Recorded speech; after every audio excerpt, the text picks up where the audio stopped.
bienvenue dans l'émission Paroles de femmes. Nous avons commencé cette semaine avec le couple Kwamenan et aujourd'hui, il n'y en a qu'un des deux qui a tenu le choc. Nous avons gardé Sandra, tu vas bien? Ça va bien, merci. On est vraiment très très heureuse de pouvoir te recevoir. Merci en plus, tout s'est remis en ordre. Mathilde a remis à place. Tout va bien. Est de retour. C'est beau. On s'adapte, hein, on s'adapte. En tout cas, merci beaucoup d'être venu, d'avoir accepté de venir témoigner, de partager tous ces aspects de votre vie qui ont été très très enrichissants. J'ai eu du mal à me remettre de l'émission d'hier sur passage de l'emprisonnement injuste et tout ça. Mais bon, ça va aller. Mais c'est inspirant, vraiment, c'est très, très inspirant. Et aujourd'hui, on va parler de fausses couches. Parce que toi, Sandra, tu as vécu plusieurs fausses couches. Et c'est le cas, malheureusement, de plusieurs femmes. Et c'est un sujet de douleur, un sujet de souffrance. Mais tu as un message d'espoir à donner aujourd'hui. Donc, comme je disais, ça fait... comme je disais, non, je ne l'ai pas dit, mais je vais le dire. Ça fait 18 ans que vous êtes mariés avec le pasteur Marcel Kwamenan. Et c'est ça, au cours de ces années de mariage, tu as vécu quelques fausses couches. Et j'imagine que pour toi aussi, ça a dû être des moments un peu difficiles.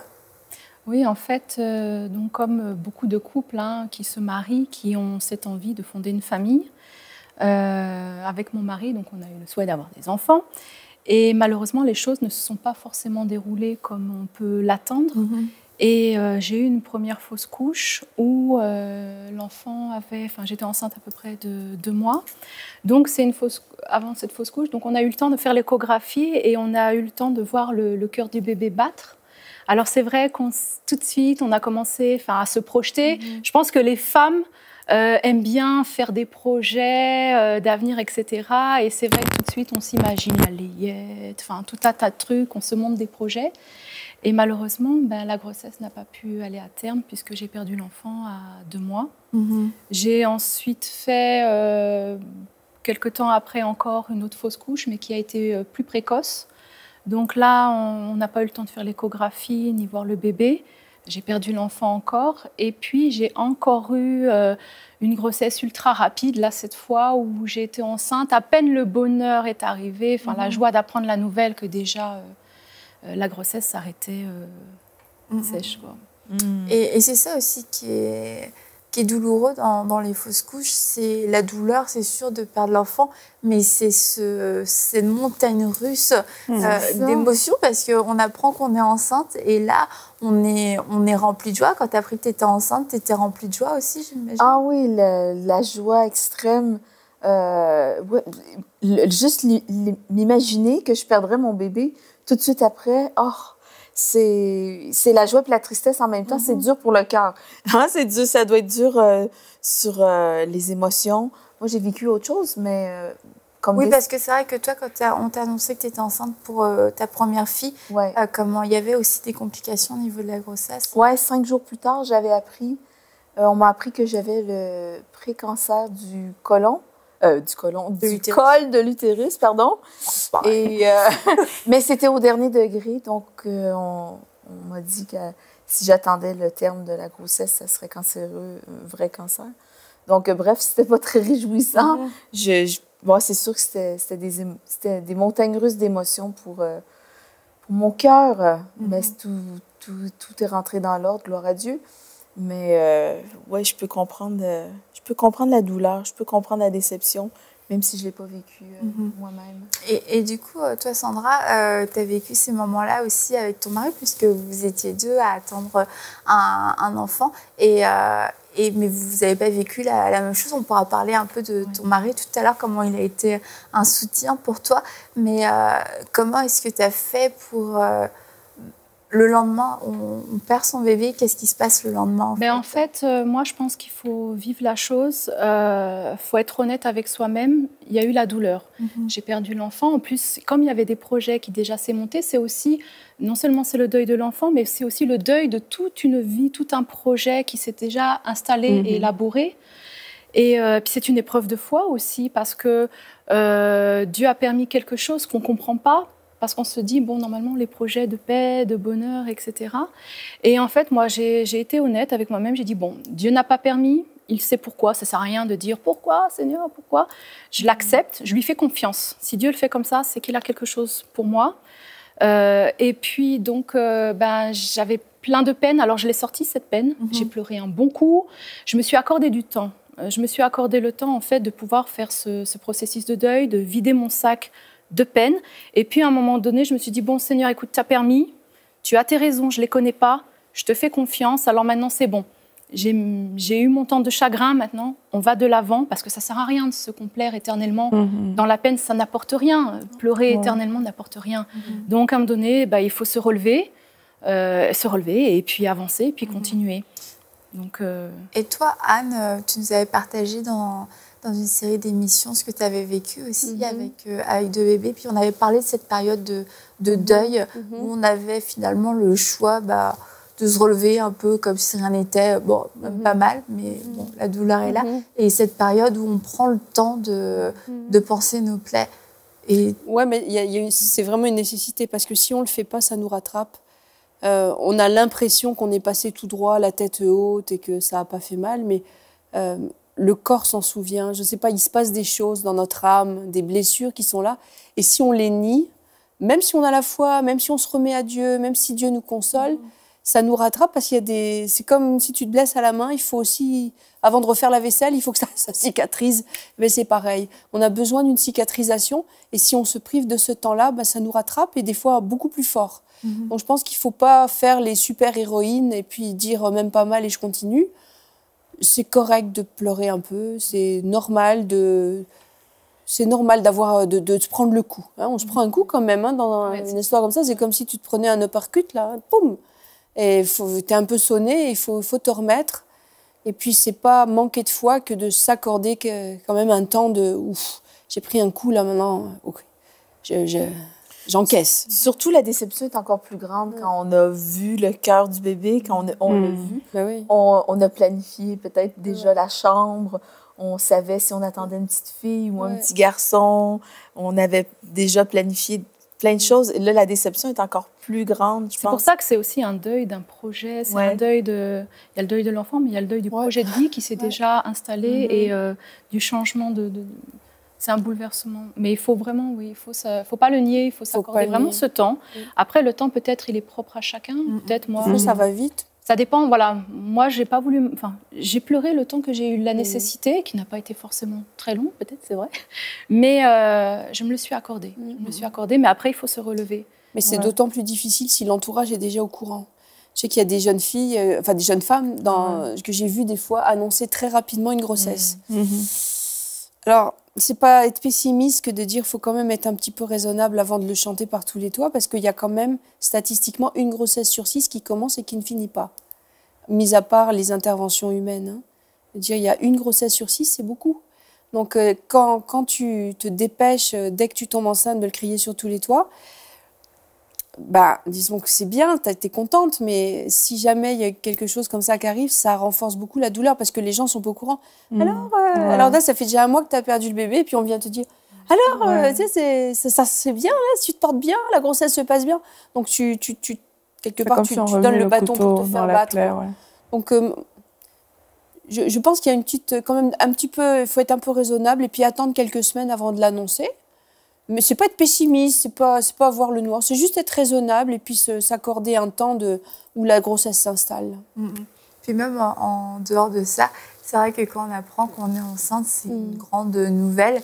Et puis ça peut être une nouvelle qu'on peut juste garder privée parce que c'est comme quelque chose de tout neuf qui secret, vient d'arriver, secret entre l'homme et la femme. Et c'est sympa, ce petit moment aussi, de pour préserver notre intimité, tout comme quand il se passe d'autres choses dans la vie, de ne pas commencer à le crier sur tous les toits, parce que voilà, c'est tout neuf, ça vient de sortir. Et est-ce que toi, tu en avais parlé à ton entourage ? Alors nous, on avait juste parlé dans le cercle familial intime, parce que bon, on en parlera peut-être après, mais j'ai des problèmes de santé qui font que toute grossesse est pour moi un gros risque pour ma vie. Donc je suis très encadrée par les médecins, etc. Donc, bon, je l'avais quand même, sachant tout ce que ça engageait, je l'avais dit au cercle familial, mais je n'en avais pas parlé, non, à l'extérieur, puisque c'était un désir personnel de ne pas l'évoquer tant que, du fait de ces problèmes de santé, il y avait des risques et on a préféré garder ça, on souhaitait garder dans l'intimité. Et puis, je disais qu'on allait reparler de ton mari qui était auprès de toi et qui, en fait, t'a soutenu en te faisant jamais sentir coupable. Non, jamais. Alors ça, mon mari, il est super. Moi aussi, je vais lui lancer quelques fleurs, mais maintenant qu'il est parti. Voilà, il est parti. Mais non, mon mari là-dessus, ce que j'ai vraiment beaucoup apprécié, la manière dont il a géré, parce que je pense que les hommes sont tous un petit peu pudiques dans leurs émotions, mais là, je pense qu'il a été un petit peu pudique dans son émotion parce qu'il a senti que bon, j'étais assez éprouvée dans mon corps, moralement aussi, mais dans le corps. Hein, le corps en avait pris un coup. Donc, il a dosé son émotion pour pouvoir être vraiment un soutien pour moi. Et jamais il ne m'a dit, m'a fait un reproche du fait que je n'ai pas réussi à aller... Bon, il a vu aussi que je me suis battue énormément. Hein. C'était difficile pour ma santé, je me mettais quand même en danger. Il savait que voilà, les choses n'étaient pas anodines. Mais il m'a toujours soutenue, puis il m'a toujours dit, tu sais, moi je t'ai épousée pour toi, pas pour la famille ou les enfants que tu pourrais me donner. Je t'ai épousée par amour, mais pas pour ce que tu pourrais me donner. Donc, il m'a toujours rassurée et à aucun moment, j'ai senti de culpabilité. Je n'ai pas voulu non plus sentir de culpabilité parce que j'aurais pu moi-même me créer ma propre culpabilité. J'y arrive pas, je suis une incapable. Non, ça, je me le suis refusé. Je suis une créature de l'Éternel. Il sait toutes choses. Je lui fais confiance. Non, pas de culpabilité. Non. Ouais, je trouve ça assez incroyable à chaque fois que tu parles. C'est vraiment cette capacité. Des bons choix, cette capacité à dire non, il y a des chemins juste que je refuse, des chemins de pensée, je les refuse, je les considère même pas. Et je me dis, c'est tellement libérateur. Ta vie aurait pu prendre d'autres tournants si tu t'étais laissé manipuler dans tes pensées et laissé séduire par des mensonges qui t'auraient finalement fait beaucoup de mal. Mais je trouve que tu as une clairvoyance, un discernement par rapport à ce qui se passe autour de toi. C'est drôle parce que tu le dis avec tellement de simplicité. Pour la plupart des gens, c'est pas une idée comme ça. Non, c'est pas ça du tout. Il y a une lucidité chez toi qui m'impressionne dans le sens que tu as la pensée de Christ. Bon, on sait qu'on a reçu la pensée de Christ quand on devient un enfant de Dieu, mais tu es vraiment imprégné de la pensée de Christ. Et donc, dès que la pensée de l'ennemi veut s'infiltrer, tu la bloques tout de suite. Oui, il faut pas... Parce que tu sais que son chemin, c'est juste des tourments, c'est la peur et ça peut même mener à la désobéissance. Ça n'apporte rien. Ça va rien te donner. Ça n'apporte rien. Même la dévalorisation en tant que femme, de ne pas avoir pu engendrer, non. Ça n'apporte rien de bon, ça n'édifie pas, donc pourquoi laisser nourrir ce genre d'idées? Oui, c'est vrai. Non, mais moi, je connais faut pas laisser. Je connais des personnes que... il y a un couple que je connais comme ça, mais elle en a fait beaucoup. Hein. Elle a fait 8 fausses couches. Et ils étaient vraiment comme déprimés. Mais c'est le monsieur qui nous parlait de ça. Mais c'était vraiment une remise en question de pourquoi Dieu y permet ça. Et là, quand j'entends Sandra parler, c'est vraiment, tu te positionnes directement comme je fais confiance à Dieu et puis Dieu, il va s'occuper de ça, il va faire le reste. Et c'est vraiment une douleur pour certaines personnes terrible de se dire, mais une fois, OK, on avait dit on va faire confiance à Dieu. 2 fois, après 3, 4, 5. Donc, le fait que tu prennes cette position-là directement, le deuil est fini, OK, Dieu, il prend soin de moi, il sait pourquoi les choses se passent. Moi, je trouve ça extraordinaire. Parce que tout le monde ne peut pas le faire. Et tu le dis si facilement. Ça a l'air simple quand tu le dis. Mais tout le monde n'a pas cette faculté-là. Donc, c'est vraiment de l'espoir aussi que des messages comme ça peuvent véhiculer pour des personnes qui se retrouvent dans ces situations-là. C'est possible de bien le vivre. Tu nous le montres là, en ce moment. Mais je rends gloire à Dieu. sans pour autant minimiser la douleur qui va avec. Oui, absolument. C'est parce que là, je veux pas non plus que... On saute des détails. Non, mais que les femmes disent « Ah, bah, tu sais, il faut pas que je sois triste », c'est parce que c'est pas du tout ce que tu as dit. Tu as dit qu'il y avait vraiment eu ce temps de souffrance, j'ai été mais il y a eu un après, quoi. Surtout qu'à chaque fois, surtout les deux premières, enfin surtout la première, j'ai été hospitalisée et j'ai eu vraiment ce combat où pendant 2-3 jours, on ne savait pas si le bébé était vivant, était mort, j'étais entre deux. Okay. On ne savait pas, donc il y a une lutte de foi aussi. Hein. Le combat, Seigneur, ne permet pas, au nom de Jésus, je chasse la mort. Enfin, on passe par plein de phases possibles. Et puis, bon, malheureusement, les choses ne... Voilà, l'issue a été ainsi. Mais oui, il y a eu une souffrance. Il ne faut pas la nier, il y a eu une souffrance. Mais après, moi, j'ai fait mon deuil, j'ai pleuré et j'ai décidé de ne pas rester dessus parce que ça n'apporte rien en fait. Mais est-ce qu'il y a eu quand même un processus ou alors tu as pleuré puis un jour tu as dit bah, c'est bon, je me relève? Non, alors moi donc j'ai fait ce deuil, j'ai décidé d'aller de l'avant, mais après ça m'arrivait des fois de penser à cet enfant, de penser peut-être où il en serait aujourd'hui s'il n'était pas... s'il était encore là, etc. Mais je ne laisse pas cette pensée rester ou se nourrir et continuer parce que sinon tu peux rentrer dans une déprime, une nostalgie, une déprime ou quelque chose comme ça. Donc oui, la pensée vient, mais je ne la garde pas, je ne la nourris pas. Parce que sinon, tu passes à autre chose, parce que sinon, je pense que ça peut même engendrer peut-être des déprimes. Mais il y a un grand danger, c'est celui de tomber dans la victimisation en se disant « Dieu est injuste ». Ça, c'est le pire parce que ça va venir vraiment miner notre foi à la base. Et il faut vraiment partir du principe que Dieu n'est pas injuste. Dieu connaît toutes choses. Il y a des choses qu'on ne sait pas. Il y a des choses qu'il permet, on n'en a pas l'explication. Ça ne remet pas en cause non plus notre foi. Parce que des fois, il y a les amis de Job qui viennent pointer du doigt en disant « T'as manqué de foi. Ton bébé aurait pu ressusciter. Qu'est-ce que t'as fait ?» Moi, je l'ai entendu, donc je sais de quoi je parle. On me dit bah « Non, mais ton bébé va ressusciter. » Ça va être difficile. En tout cas, il y a vraiment des accusations qui peuvent venir au niveau de ta foi. Donc, c'est pas que Dieu est injuste, c'est pas que tu as manqué de foi, c'est juste quelque chose que tu ne comprends pas. Alors après, il y a une marge dans notre vie chrétienne pour beaucoup de choses, et particulièrement dans le temps des épreuves, où il y a une marge qu'on ne comprend pas. Et là, il faut avoir l'humilité de dire « Seigneur, ton intelligence me dépasse, il y a des choses que je ne comprends pas, que personne ne peut m'expliquer. » Et ça ne remet pas en cause ma foi pour toi, Seigneur. Ça ne remet pas en cause la grandeur de ton nom. Ça ne remet pas en cause ce que je sais de ta bonté, de ta fidélité. Mais c'est comme ça. Et je pense que ça demande de l'obéissance, ça demande de l'humilité, de dire « Seigneur, je ne sais pas pourquoi » et ça t'appartient. Et c'est drôle parce que autant on peut avoir cet attachement à vouloir comprendre pourquoi dans les épreuves et puis à dire « Mais Seigneur, pourquoi ?» Et puis autant... Dans la faveur, dans la bénédiction, ça nous dérange beaucoup moins de ne pas comprendre pourquoi. C'est comme, j'ai été bénie, j'ai eu ci, j'ai eu ça, alléluia, gloire à Dieu. Et là, tu te demandes, mais non, mais Seigneur, pourquoi est-ce que tu m'as béni? Pourquoi est-ce que tu m'as donné ça? Pourquoi est-ce que la faveur est méritée, etc. Tu sais, je veux dire, ça nous pose moins de problèmes de ne pas comprendre.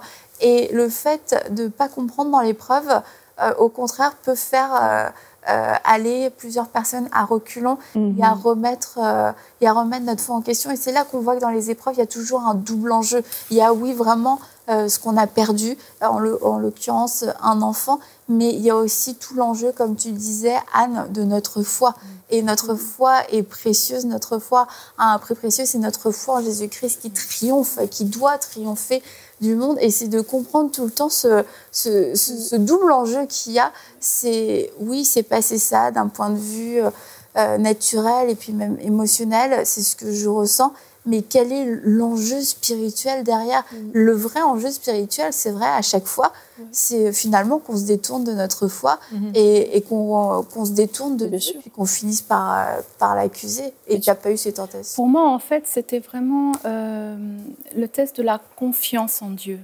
Vraiment. Parce que, est-ce que tu as confiance que Dieu a un souhait pour toi de bonheur, d'un plan de bonheur et non de malheur?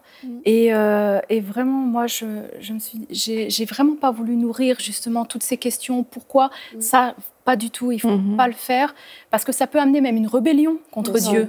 Non seulement, voilà, le but, ça crée une rébellion, un sentiment qui part d'une injustice, et puis qu'après, qui se transforme comme une rébellion, puis à la fin, comme un rejet de Dieu et la perte de la foi. Exactement. Donc ça commence par un petit à petit, mais à la fin, tu peux comme ça perdre ta foi et puis rejeter Dieu. Donc, c'est pour ça qu'il ne faut pas commencer. Voilà, il ne faut pas commencer à ouvrir ces portes-là et à les laisser grandir. Et voilà, moi, je me suis dit, Seigneur, c'est une question de confiance. Non, je te fais confiance. Tu as choisi cette voie-là, je ne la comprends pas, ce n'est pas grave, je te fais confiance. Pour moi, c'était vraiment la confiance, garder confiance. Quand on pose la question pourquoi, c'est déjà, je pense, une arrogance envers Dieu. Et quand tu dis c'est une porte qu'il ne faut surtout pas ouvrir, et ça se prend en amont. Et là, on parle de fausse couche, mais ça peut être dans n'importe quelle épreuve. Ouais. La première question de la rébellion, c'est pourquoi. Il faut s'interdire de se la poser. Ça paraît difficile parce que naturellement, l'humain cherche à comprendre. On veut comprendre pourquoi, on veut comprendre comment, on veut comprendre quand. Eh bien, accepte pour une fois de ne pas comprendre parce que ça va te sauver de la rébellion. Vraiment. Et de toute façon, qu'est-ce que ça peut apporter de comprendre? Je veux dire, c'est fait. On va de l'avant et Seigneur s'occupe du reste. Ouais, c'est ça, il faut aller de l'avant. Le pourquoi ne nous fait pas avancer. Le pourquoi nous fait constamment regarder en arrière et à notre situation actuelle. C'est plutôt aujourd'hui le jour du comment. Comment avancer, comment me relever, comment croire à nouveau. Puis il faut être aussi sincère dans notre relation avec Dieu, se dire que là où on souffre, Dieu n'a pas de plaisir à nous voir souffrir. Dieu n'est pas là, je veux voir si elle résiste bien à la douleur. C'est pas du tout le cœur de Dieu. Mais parce que je l'entends beaucoup. Bah oui, tu vois, c'est ça. Moi, j'entends beaucoup de gens qui disent dans l'épreuve, mais Dieu veut m'apprendre quelque chose. Qu'est-ce que tu veux m'apprendre, Seigneur? Puis ça, c'est pernicieux, mais alors il n'y a pas pire que de dire, Seigneur, qu'est-ce que tu veux m'apprendre dans l'épreuve? Bah, tu as une épreuve.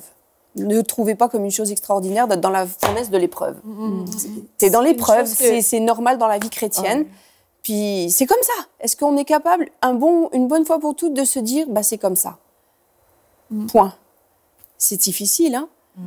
Mais c'est pernicieux de dire Dieu veut m'apprendre parce que ça excuse-moi Mathilde, là je te rends la parole après. C'est juste que ça sous-entend que Dieu est assez méchant pour t'imposer des souffrances. C'est dur de perdre un enfant. Ça sous-entend, si tu dis Dieu veut m'apprendre par là quelque chose, ça sous-entend que Dieu te fait du mal sciemment pour que tu apprennes quelque chose. Et ça, moi, je ne rentre pas là-dedans. Mais c'est ça, il faut revenir à la parole, dans le sens que la parole de Dieu dit l'ennemi vient pour voler, égorger, détruire, et Dieu est venu pour nous donner la vie en abondance. Donc, c'est certain que l'ennemi aime ça, dérober les plans que Dieu avait pour nous. Et puis, après une fausse couche, Dieu a quand même des projets d'abondance. Dieu a une vie quand même abondante en Dieu. Et rester au fait que Dieu est toujours bon. Le diable est méchant, mais Dieu est bon. Malgré l'épreuve, malgré le fait que l'ennemi aime ça, nous faire du mal, et la bonté de Dieu surpasse tout ça. C'est important de le redire, peut-être. C'est important de méditer ça. Même quand on a l'épreuve, moi je pense que... Dieu console, puisque moi je m'en suis évidemment beaucoup remis entre les mains du Seigneur. Et j'ai vraiment ressenti et vécu cette expérience de la consolation divine. C'est-à-dire où Dieu, tu as ton cœur qui est déchiré et tu sens vraiment Dieu comme un baume qui met sur ton cœur pour te consoler et te donner puis donne cette force. Et donc c'est sûr qu'il y a aussi cette démarche personnelle, il y a cette part à faire qu'on doit faire soi-même. Mais Dieu répond, il répond toujours. Quand on l'invoque, il répond toujours. Et il vient et il met ce baume de consolation. Et il est là pour toi, c'est ton Père, il te veut du bien. Voilà. Donc, toujours rester confiant. Confiant, toujours. C'est ça, c'est que Dieu a... Dans l'épreuve, Dieu apporte la consolation. Et la consolation ne vient pas forcément avec des réponses. Et c'est là qu'on doit accepter de lâcher prise, de dire j'accepte ta consolation même s'il n'y a pas de réponse. J'accepte de croire en toi même s'il n'y a pas de réponse. J'accepte de croire dans ta bonté même s'il n'y a pas de réponse. Et c'est là où quelquefois on peut être partagé, mais tu vois, ta vie à toi aussi, Anne, parce qu'on parle de ces histoires de bébés, sont des témoignages comme quoi Dieu a guéri, Dieu peut guérir, et Dieu peut guérir sans donner de réponse, et c'est possible d'aller de l'avant. Après, comme tu dis, c'est une démarche personnelle. Il faut avoir ce désir d'aller de l'avant. Il faut avoir ce désir de se dire, la consolation était suffisante. La grâce aujourd'hui est suffisante pour que je puisse avancer. Et quelquefois, je pense qu'il y a ce côté, et ce qui est réellement un piège de l'ennemi, un mensonge de l'ennemi qui nous dit « tu dois comprendre avant de passer à l'étape suivante ». Mais le succès de l'épreuve, c'est pas de l'avoir comprise. Le succès de l'épreuve, c'est de toujours croire en Dieu et de garder la foi. C'était ça le vrai succès de l'épreuve. Et c'est vraiment pas les réponses. En fait, faut se défocaliser. Juste avant de terminer, je voulais vraiment lire ce verset dans Psaume 116 au verset 8. « Mon âme retourne à ton repos, car l'Éternel t'a fait du bien. Oui, tu as délivré mon âme de la mort, mes yeux des larmes, mes pieds de la chute. Je marcherai devant l'Éternel sur la terre des vivants. » Et je crois que c'est une parole qui peut vous encourager, qui va vous encourager. Et certains, vous avez besoin de revenir sur la terre des vivants. Vous avez besoin de revenir sur cette terre, de reconnecter à cette vie. Il y a encore une vie, il y a eu une épreuve. Cette épreuve, elle a été dure. Cette épreuve, elle vous a volé des choses, elle vous a déchiré le cœur. Mais oui, Dieu est celui qui pense les plaies, celui qui répare les cœurs brisés. Et vous pouvez encore aujourd'hui, sur cette terre, marcher devant Dieu, marcher sur la terre des vivants. Vous avez besoin de revenir ici, vous avez besoin de découvrir les bons plans que Dieu a pour vous, les projets de paix et de bonheur, de découvrir la bonté de Dieu, d'y goûter. Encore une fois, il y a encore des choses pour vous à accomplir sur cette terre. La vie n'est pas finie, la course n'est pas finie. Il doit y avoir un après, parce que Dieu est celui qui t'a délivré. Dieu est celui qui a vidé les larmes de tes yeux. Il n'y a plus de larmes aujourd'hui. C'est le temps de se relever. Et je le dis vraiment dans l'encouragement, non pas pour dire arrête de pleurer et tout, ça suffit. Non, la douleur était là, mais la consolation est disponible aussi. Et je crois qu'aujourd'hui, si tu renonces à avoir des réponses, si tu renonces à être consolé comme toi tu veux être consolé, tu vas réaliser que Dieu t'a guéri, que Dieu l'a fait et qu'il est temps aujourd'hui de te lever, qu'il est temps aujourd'hui de marcher, qu'il est temps de revenir sur terre et d'œuvrer pour le royaume de Dieu, parce que Dieu a besoin de toi. Dieu a encore des projets pour toi, il veut encore t'utiliser pour sa gloire. Et on est heureuse ici de voir que toi, Sandra, tu t'es relevée, tu réponds encore à l'appel de Dieu, de voir que toi, Anne aussi, tu t'es relevée, tu réponds à l'appel de Dieu. Vous êtes des femmes qui faites énormément de bien à la francophonie. Et nous toutes, on a vécu d'autres épreuves. Et si on s'en était pas, si on était resté au fond, ça aurait été dommage. Et Dieu veut faire quelque chose avec chacune de nos vies, avec vos vies, avec votre vie à vous. Alors aujourd'hui, revenez sur la terre des vivants et déclarez la bonté de Dieu. Et on se retrouve demain pour une prochaine émission de Paroles de Femmes. Et nous découvrirons la merveilleuse histoire de l'adoption de la petite fille de Sandra. Donc on se dit à demain pour une prochaine émission.